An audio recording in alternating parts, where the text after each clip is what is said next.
How did welcoming my stepson into our home destroy my marriage? David asked me to let his son move in on a Wednesday night in March. We were sitting at our kitchen table eating pasta when he brought it up. Kevin lost his apartment and needs somewhere to stay for a few months while he finds his footing. He's been struggling since his mother died. I put down my fork and looked at my husband of 2 years. Kevin was 26 years old and had lived on his own since he was 20. Of course he can stay here. Family helps family. David reached across the table and squeezed my hand. His eyes got wet and he told me I was the most generous woman he'd ever known. Kevin moved in 3 days later with 2 suitcases and a laptop. He was tall and thin with David's dark hair and his mother's sharp features. When I showed him the guest room, he barely looked at me. Thanks for letting me crash here. I'll be out as soon as I can. His voice was flat and his handshake was limp. David made excuses over dinner that night. He's grieving. His mother only died 8 months ago. He just needs time and support.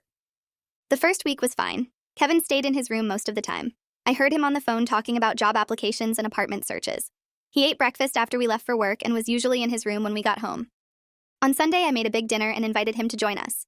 He came downstairs in sweatpants and a stained shirt, sat at the table and ate without speaking.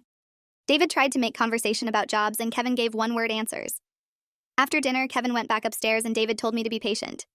He's depressed. His whole life fell apart. We're doing the right thing. I loaded the dishwasher and wondered how long a few months actually meant. Week 2 brought small changes. Kevin started coming downstairs more often. He'd make himself food and leave dishes in the sink. I'd come home from my nursing shift at the hospital and find his mess everywhere. Plates crusted with food, empty beer bottles on the coffee table, his shoes in the middle of the hallway. I asked David to talk to him about cleaning up after himself. David said he would, but nothing changed. By week 3, Kevin was comfortable enough to criticize. I made chicken for dinner and he pushed it around his plate. My mom made it with lemon and garlic. This is kind of bland. David laughed and said everyone has different tastes. I sat there feeling judged in my own kitchen. The next night I ordered pizza and Kevin complained about the toppings. Who gets mushrooms on pizza? That's weird. David told him to just pick them off. I bit my tongue and wondered when Kevin planned to contribute groceries or money or anything besides complaints. I brought it up to David in our bedroom that night. Kevin needs to help with expenses or at least clean up after himself. He's been here almost a month. David got defensive immediately. He's my son and he's going through hell. Can you have some compassion? I felt my face get hot. I have compassion, but I also have standards for how people behave in our home. David turned away from me and said we'd talk about it later. We didn't talk about it. Kevin stayed and the mess grew. Month 2 started with Kevin asking to borrow my car. I have a job interview downtown and the bus takes forever. I'll have it back by 3. I handed him my keys even though something felt wrong about it. He returned the car at 7 with the gas tank empty and a dent in the passenger door. Some idiot hit me in a parking lot and drove off. Not my fault. I looked at the damage and felt sick. My insurance deductible was $1,000. When I asked Kevin if he got the other driver's information, he got annoyed. I just said they drove off. What do you want me to do? David came home and immediately took Kevin's side. Accidents happen. At least he's okay. The car can be fixed. I stood in our garage looking at the dent and realized David would always choose Kevin over me. The repair cost came out of my savings because David said Kevin didn't have money to pay for it. He's trying to get back on his feet. We can't burden him with this. I paid the deductible and drove around with a dented door for 3 weeks waiting for the repair appointment. Kevin didn't get the job. Didn't get any job. He stopped mentioning interviews and started spending his days on our couch watching television and scrolling through his phone. I'd come home exhausted from 12-hour shifts and find him exactly where I left him that morning. David made excuses every time I brought it up. The job market is tough. He's sending out applications. These things take time. I started keeping track. Kevin applied to 3 jobs in 6 weeks. 3. He had a bachelor's degree in business and 5 years of work experience before his mother died. There was no reason he couldn't find something. I suspected he just didn't want to. Why work when he had free room and board and no expectations? One evening, I sat next to Kevin on the couch and asked him directly about his job search. How many applications did you send out this week? He didn't look up from his phone. A few. Why are you interrogating me? I kept my voice calm. I'm not interrogating you. I'm asking about your progress because you've been here 2 months and nothing has changed. Kevin finally looked at me and his expression was cold. You're not my mother. You don't get to question me about my life. I felt something shift in my chest. You're right. I'm not your mother. I'm the woman whose home you're living in rent-free while making no effort to leave. He stood up and walked away. David came home an hour later and Kevin immediately complained. Your wife is harassing me about jobs. I'm doing my best and she's making me feel like shit. David came into our bedroom where I was folding laundry. What did you say to Kevin? He's really upset. I explained the conversation word for word. David shook his head. You need to stop pressuring him. He's fragile right now. Your attitude is making things worse. I dropped the shirt I was holding. My attitude? He's been here 2 months with no job, no progress, and no respect for our space. When does my opinion matter? David's face got hard. He's my son. He'll always matter more than your opinion. The words hit me like cold water. I stood there realizing I'd married a man who saw me as secondary to his adult son. Things got worse after that conversation. Kevin started making comments about everything I did. My cooking was wrong. My shows were stupid. My work schedule was inconvenient because I wasn't home to make dinner. David never corrected him, just laughed or changed the subject. I felt like a guest in my own house. In month 3, Kevin asked David for money. I overheard them in the living room talking about Kevin's car insurance payment. I can't let it lapse, but I don't have the $300. Can you cover it just this once? David agreed immediately. That night, I checked our joint account and saw the withdrawal. I confronted David in the kitchen. You gave Kevin $300 without discussing it with me? David looked annoyed. It's my money too. I can spend it how I want. I reminded him we agreed to discuss any purchase over $200. That was for us, not for helping my son in an emergency. I asked what emergency. He needs car insurance.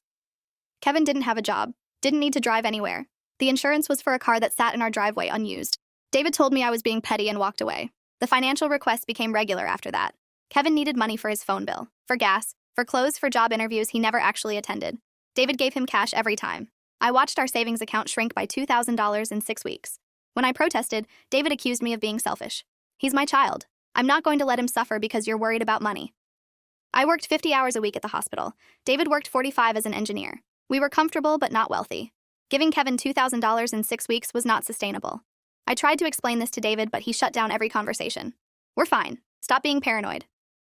I started checking our accounts daily and discovered David opened a new credit card without telling me. He'd charged $1,800 on it in 2 weeks. All the charges were cash advances and ATM withdrawals. He was giving Kevin money and hiding it from me. When I confronted him with the credit card statement, David got angry. You're spying on me now? That's psychotic. I told him hiding financial decisions was the actual problem. David said Kevin needed help getting established, and once he found a job, everything would balance out. How long are we supposed to fund his life? He's 26 years old and has been here 4 months without contributing anything. David's face changed, got cold and distant. If you can't support my son, then maybe you don't support me either. Maybe we made a mistake getting married. The threat hung in the air between us. I realized David was willing to end our marriage to protect Kevin's comfort. I went to bed that night wondering how I'd misjudged this man so completely. We dated for 3 years before getting married. He'd been responsible, communicative, and kind. The moment Kevin moved in, David transformed into someone I didn't recognize. Someone who chose his adult son over his wife. Someone who hid money and made threats. I couldn't reconcile the two versions of the same person. Maybe grief changed him. Maybe Kevin's presence revealed who David really was under the surface. Month 5 brought a new development. I came home from work early one afternoon and heard voices upstairs. Kevin's voice and a woman's voice. They were in his room with the door closed. I stood in the hallway feeling confused because Kevin told us he was depressed and isolated and had no friends in the area. The woman laughed loudly and I heard furniture moving. I went back downstairs and waited. An hour later, Kevin and a blonde woman in her 30s came down. She looked startled to see me. Kevin didn't introduce her. They walked past me to the front door and she left. Kevin went back upstairs without explaining anything. When David got home, I told him what happened. Kevin had a woman in his room this afternoon. I thought he was too depressed to socialize. David shrugged. Good for him. Maybe he's feeling better. I asked if David thought it was appropriate for Kevin to have guests in our home without asking. It's his room. He can have friends over. I pointed out that we lived here too and deserved to know who was in our house. David called me controlling and paranoid. Said I was looking for reasons to complain about Kevin. The woman started coming over regularly, 3 or 4 times a week. Always in the afternoon while David and I were at work. I knew because I started coming home at different times to check. One day I arrived at 2 and found them in the kitchen. Kevin introduced her as Brittany. She was wearing his shirt and nothing else. I asked her to please get dressed and she laughed. Kevin said you were uptight. They went upstairs and I stood in my kitchen feeling disrespected and angry. When David got home, I explained what happened. Kevin's girlfriend was walking around our house half naked. That's not acceptable. David defended Kevin immediately. He's an adult. If he has a girlfriend, that's his business. I said it became my business when she was in my kitchen wearing only a shirt. You're slut-shaming her because you don't like Kevin. The accusation was so absurd I couldn't even respond. I went to our bedroom and closed the door. Lay on the bed wondering when my marriage turned into a nightmare. David slept on the couch that night. I heard him and Kevin talking in low voices downstairs. Heard them laughing together. Felt like the outsider in my own home. Brittany moved in 2 weeks later. Didn't ask permission. Just started staying overnight every night. I came home one evening and found her clothes in Kevin's bathroom and her toiletries on the counter. She sat at our dinner table like she belonged there. Kevin announced they were serious and Brittany needed somewhere to stay while she transitioned between apartments. She'll only be here a few weeks. I looked at David, expecting him to object. He nodded and said it was fine. Kevin needs support, and if Brittany makes him happy, we should help. I asked if anyone cared about my opinion. 3 sets of eyes looked at me. Kevin said I was being hostile. Brittany said I was unwelcoming. David said I was making everything about me. I got up from the table and went upstairs. Lay in bed listening to them laugh together downstairs. Called my friend Monica and cried while explaining what was happening. She told me to get a lawyer. Said David was choosing Kevin over our marriage and that wouldn't change. I hung up and knew she was right but wasn't ready to accept it yet. Living with Kevin and Brittany was intolerable. They took over the entire house, left their things everywhere, used all the hot water, made noise at all hours. Brittany cooked elaborate meals and left the kitchen destroyed. I'd come home from work to find every pot and pan dirty and stacked in the sink. When I asked her to clean up, she said she'd do it later. Later never came. I started cleaning up after both of them because I couldn't stand living in filth. David saw this as proof I was controlling. If it bothers you so much, just ignore it. You're creating problems where none exist. I wanted to scream that the problem was 2 adult strangers living in our house without contributing anything. Instead, I started working extra shifts at the hospital. Anything to avoid being home. My supervisor noticed I was signing up for every available shift and asked if everything was okay. I told her I was saving money. Didn't mention that I was avoiding my own home because my husband chose his son and the son's girlfriend over me. Started keeping my paychecks in a separate account David didn't know about. 6 months after Kevin moved in, Brittany got pregnant. She announced it at dinner with a huge smile. Kevin looked proud. David congratulated them and talked about being a grandfather. I sat there feeling sick because this meant they'd never leave. After dinner, I pulled David into our bedroom. They need to find their own place now. We can't have a baby living here. David looked at me with disgust. You'd kick out my son when his girlfriend is pregnant? What's wrong with you? I explained that we had a 2-bedroom house with 1 bathroom. There was no room for a baby. We'll figure it out. Family takes care of family. I reminded him that I was his family too, that I mattered. David said I was being selfish and cruel. Kevin needs us more than ever now. If you can't handle that, maybe you should leave. The words destroyed me. My husband was telling me to leave my own house because I didn't want to support his adult son, his son's girlfriend, and their baby. I went to stay with Monica that night, called in sick to work the next day, spent hours crying and trying to understand how my life fell apart so completely. I went back home 3 days later. David acted like nothing happened. Kevin and Brittany were planning the nursery in our guest room. They'd moved Kevin's stuff into our home office without asking. Boxes of our things were stacked in the garage. I asked David when this happened. While you were gone, they need space for the baby. I looked at the room that used to be my office. My desk was gone, my books were gone. Everything I owned had been removed to make room for Kevin's life. I started screaming, told David he had no right to touch my things. He said I abandoned the house, so he made decisions without me. You left.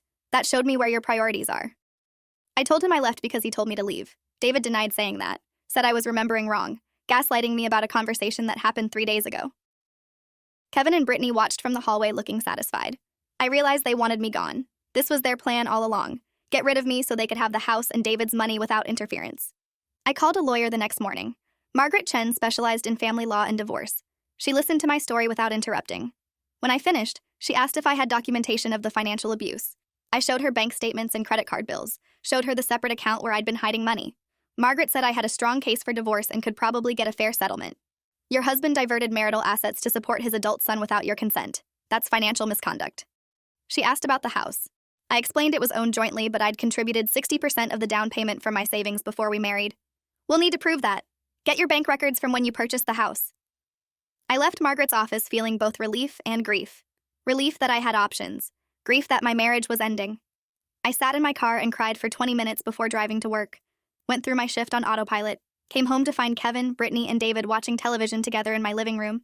They barely looked at me when I walked in. Things escalated quickly after I hired Margaret. David found the lawyer's card in my purse and confronted me. You're divorcing me because I'm helping my son? You're that vindictive? I told him I was divorcing him because he chose Kevin over our marriage, because he hid money and gaslit me and told me to leave my own home. David denied all of it, said I was exaggerating and being dramatic. You're upset because things aren't going your way. You can't handle not being in control. Kevin joined the conversation, stood behind his father and called me manipulative. You've been trying to turn my dad against me from the beginning. This is what you wanted. I looked at both of them and realized arguing was pointless.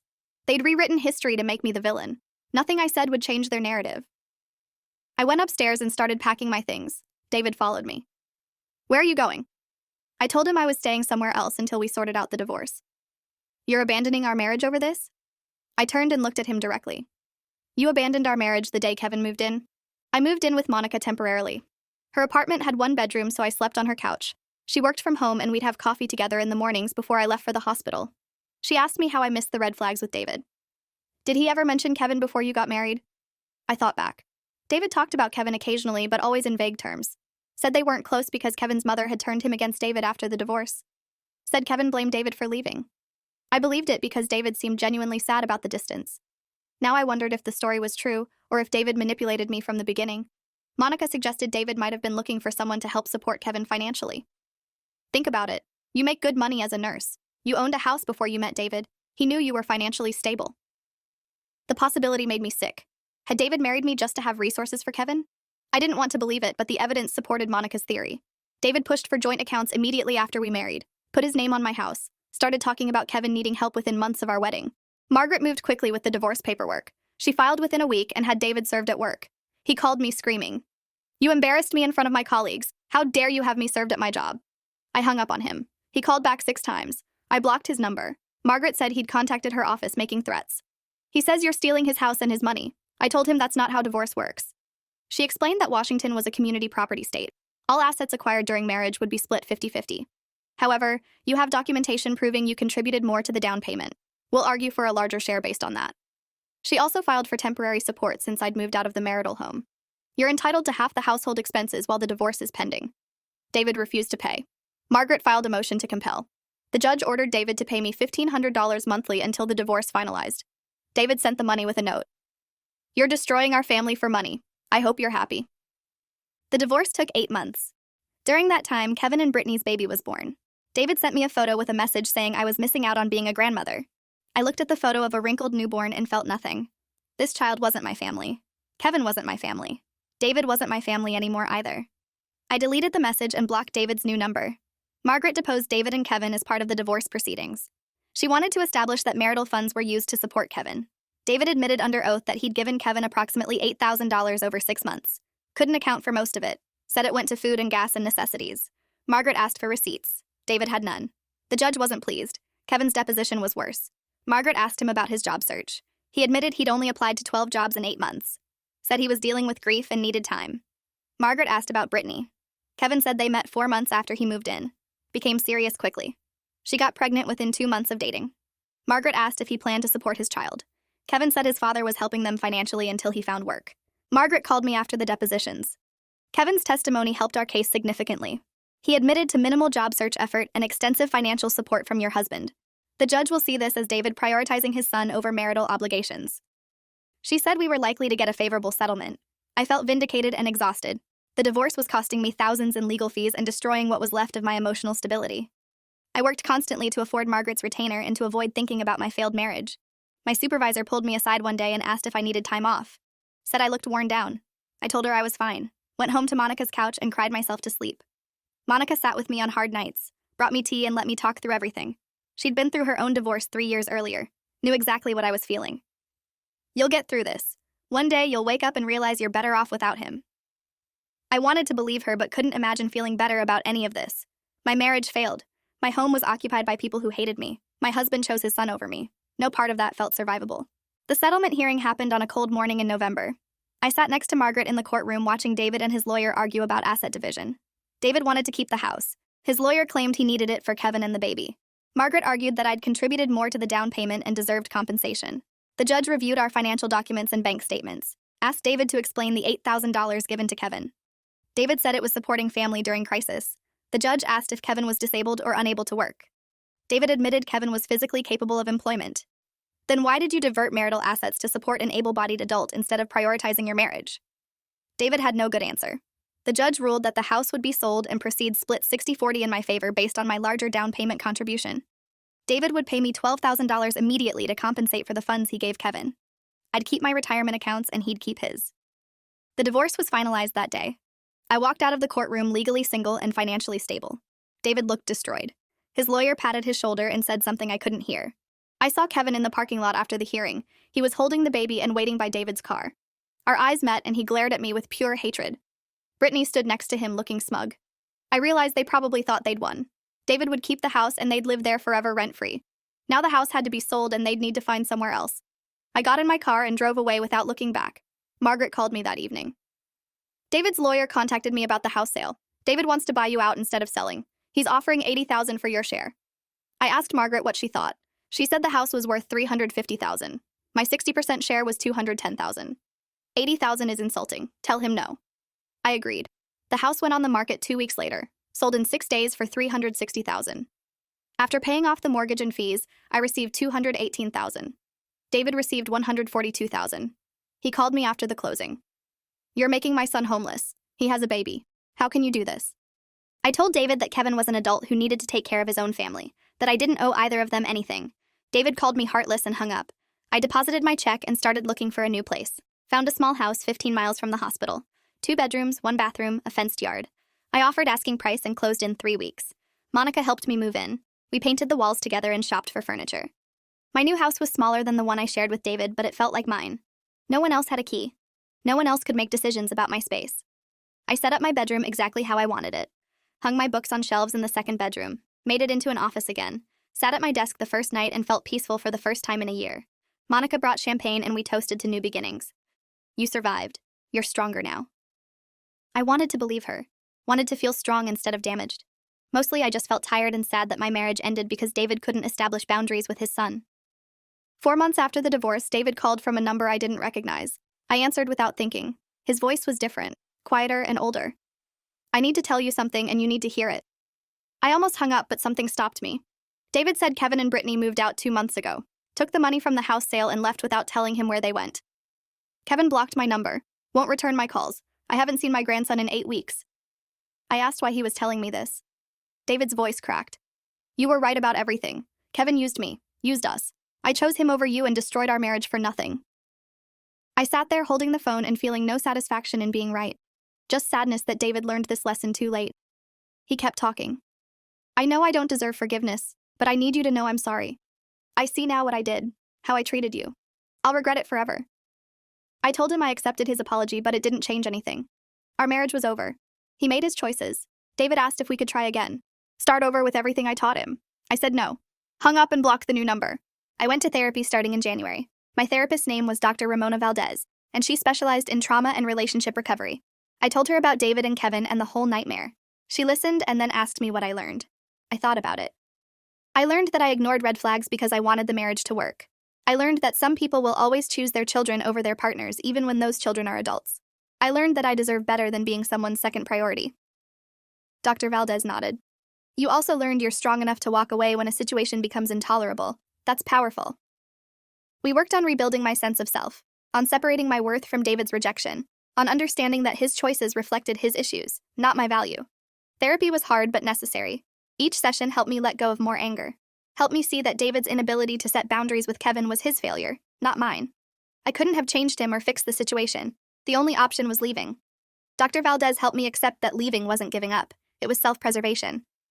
I ran into Brittany at a grocery store 8 months after the divorce. She was alone without the baby. I almost turned around, but she saw me, walked over with a strange expression. I need to tell you something. I waited. Brittany said she left Kevin 3 months ago, took the baby and went to stay with her mother in California. Kevin was exactly what you said he was. Lazy and manipulative and mean. He spent all the money from the house sale on stupid things. We were broke within 2 months. I asked why she was telling me this. She looked uncomfortable. Because I was part of what happened to you. I helped Kevin push you out. I'm sorry. I stood there holding my shopping basket and felt nothing. No anger, no vindication, just exhaustion. Thank you for apologizing. I hope things work out for you and your baby. I walked away before she could say anything else. Checked out and drove home feeling lighter. The apologies from David and Brittany didn't fix anything, but they confirmed I wasn't crazy. I hadn't imagined the manipulation or exaggerated the abuse. They admitted it. That validation mattered more than I expected. I started dating again in the fall. Nothing serious, just coffee dates and dinners with men I met through friends or apps. Most of them were fine. Decent conversations, no chemistry. One guy named Lawrence seemed promising. He was a teacher, divorced, no kids. We went out 4 times and had good talks. On the 5th date, he mentioned his sister was staying with him temporarily. She's going through a rough time and needs support. Something in my chest tightened. I asked how long temporarily meant. Lawrence said probably 6 months, maybe longer. Family has to help family, right? I excused myself to the bathroom and stood there looking in the mirror. Saw myself clearly for the first time in months. I wasn't going to repeat this pattern. I went back to the table and told Lawrence I didn't think we were compatible. He looked confused. Did I say something wrong? I explained that I'd been through a situation where family obligations destroyed my marriage, that I needed a partner who could establish boundaries. Lawrence got defensive. My sister needs me. If you can't understand that, you're not the person I thought you were. I left money for my meal and walked out, drove home and called Dr. Valdez, told her what happened. She congratulated me for recognizing the red flag and walking away. You're protecting yourself. That's growth. A year after my divorce, I was sitting in my backyard on a Saturday morning drinking coffee and reading. The sun was warm and my garden was blooming with flowers I'd planted in spring. My phone buzzed with a text from Monica asking if I wanted to meet for lunch. I texted back yes and sat there feeling something unfamiliar. Contentment. My life was small and quiet, but it belonged to me. No one made demands on my time or money. No one disrespected me in my own home. I worked shifts I chose, spent weekends how I wanted. My house stayed clean because I was the only one living in it. The divorce cost me my marriage and thousands in legal fees, but it gave me back my autonomy. David's choice to prioritize Kevin destroyed our relationship, but it freed me from a man who couldn't put me first. Sometimes the destruction of one thing makes room for something better. I finished my coffee and went inside to get ready for lunch. My house was quiet and peaceful and entirely mine. That was enough. Thanks for watching till the end. Make sure to subscribe and like to not miss the next story.